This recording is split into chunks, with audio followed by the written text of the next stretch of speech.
In previous video we see the introduction part of your microprocessor. Now we see the evaluation of your microprocessor. Means what, की कधी हे generate झालं आणि म्हणजे कधी तुमचे मायक्रोप्रोसेसर हे ह्या वर्ल्डमध्ये प्रेझेंट झाले, म्हणजे कधी त्यांचं इंट्रोडक्शन जे म्हणतो आपण, एक स्पेसिफिक वर्ड आहे त्याला इव्हॉल्युशन, तर ते कधी झालं ते आपण पाहूया या लेक्चरमध्ये. Now see here the microprocessor, जो फर्स्ट मायक्रोप्रोसेसर होता तर त्याचं जो स्केलिंग होतं ते कशापासून होतं, 4004पासून. ठीक आहे ना. म्हणजे जो पहिला मायक्रोप्रोसेसर होता तुमचा तर तो तुमचा 4004पासून ते आत्तापर्यंत जे पेंटीएम वगैरे चाललेत किंवा कोर वगैरे जे आहेत, कोर, i5, i6, i10 जे आहेत तिथपर्यंत आत्ता चालू झालेले आहेत आणि म्हणजे कंटिन्युअसली मायक्रोप्रोसेसर आहे.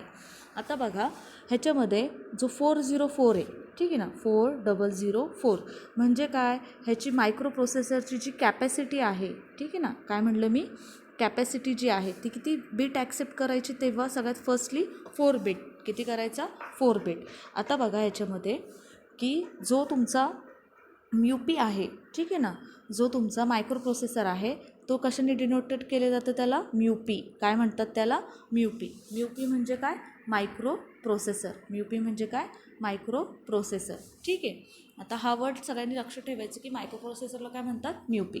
तर मला सांगा, जो 400 आहे, 40004 ह्याची साईज किंवा कॅपॅसिटी आहे तो किती बीटचा आहे, 4 बीटचा. हा सगळ्यात पहिलावाला मायक्रो प्रोसेसर आहे. ठीक आहे. आता बघा, आता इथं मी लिहिले identifies with the word of the size or date. म्हणजे म्यूपी तुम्ही कसं आयडेंटिफाय करायचा, तर ते कशावर आयडेंटिफाय करायचे की तो किती कॅपॅसिटी और किती साईजचा आहे आणि किती डेटा, स्पेसिफिक डेटा तो ॲक्सेप्ट करू शकतो. नेक्स्ट बघा, म्हणजे म्यूपीचं जे स्पीड असतं मायक्रोप्रोसेसरचं ते तुमच्या कशावर बीट असतं, तुमच्या बीटवर डिपेंड असतं. कशावर डिपेंड असतं, तुमच्या बीट्सवर. ठीक आहे.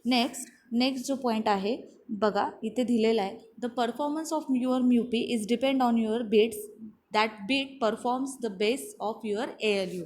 म्हणजे जे ॲरिथमॅटिक अँड लॉजिक युनिट जे आहे तर ते तुमचे ॲट अ टाईम किती डेटा ॲक्सेप्ट करू शकतो, तुमच्या साईज ऑफ म्यूपीवर. म्हणजे जेवढी तुमची म्यूपीची साईज असेल तेवढं तो काय करणार, ALU ॲट अ टाईम तेवढ्या डेटावर ऑपरेशन परफॉर्म करणार.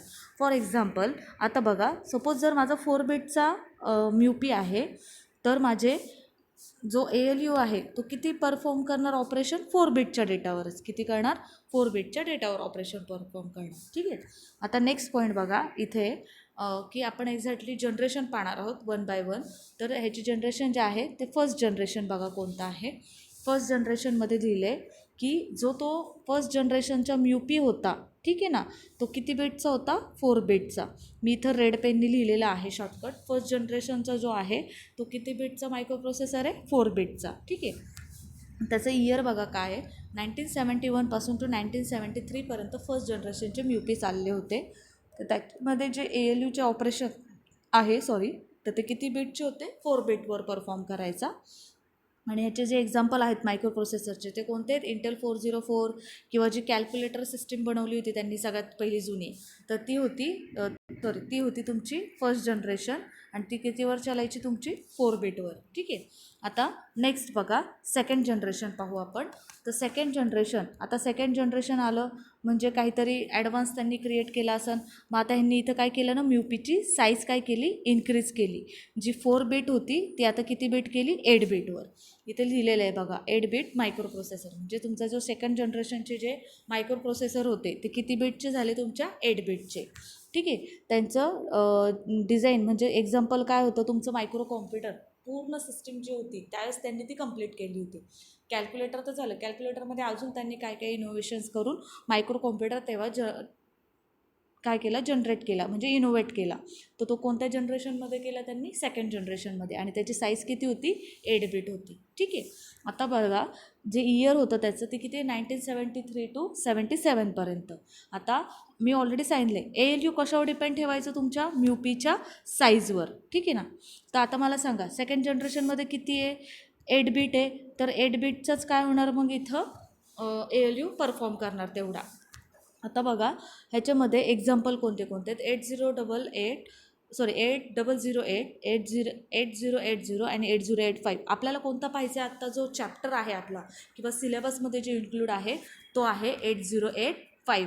तो पण किती बीटचा पाहिजे आपल्याला 8 बीटचा. म्हणजे आपल्या स्टडीमध्ये एक्झॅक्टली कोणता आहे 8085 8 बीटचा आहे. ठीक आहे. आता तो कोणत्या जनरेशनमध्ये होता सेकंड जनरेशनमध्ये. कोणत्या जनरेशनमध्ये होता सेकंड जनरेशनमध्ये. आता ह्याच्यामध्ये पुढे बघा हे झालं तुमचं सेकंड जनरेशन. आता आपण पाहूया थर्ड जनरेशन.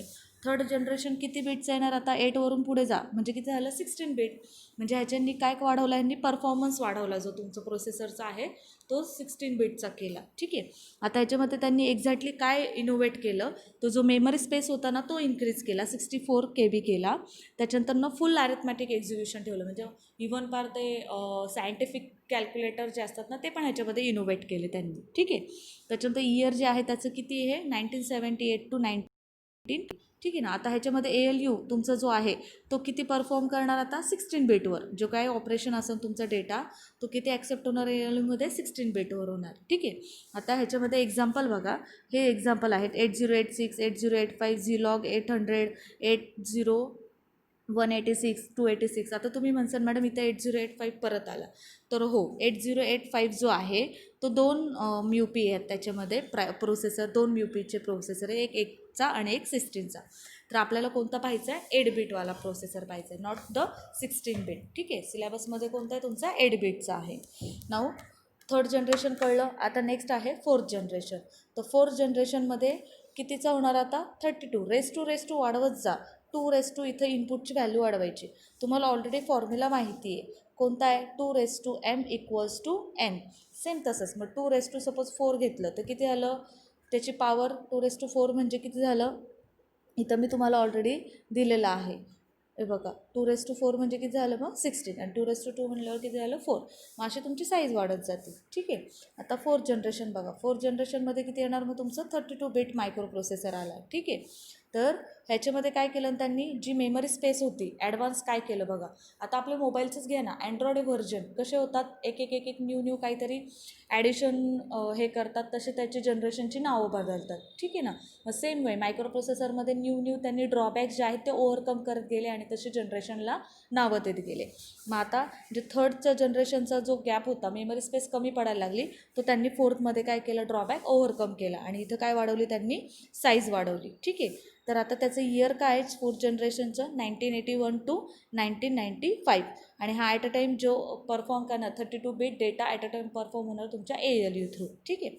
आता नेक्स्ट बघणार म्हणजे फोर्थ जनरेशन आहे त्याचं फोर्थ जनरेशनमध्ये जे काय असेल ते कंटिन्यू तुमचा जो व्हिडिओ आहे नेक्स्ट व्हिडिओ त्याच्यामध्ये मी कंटिन्यू करते.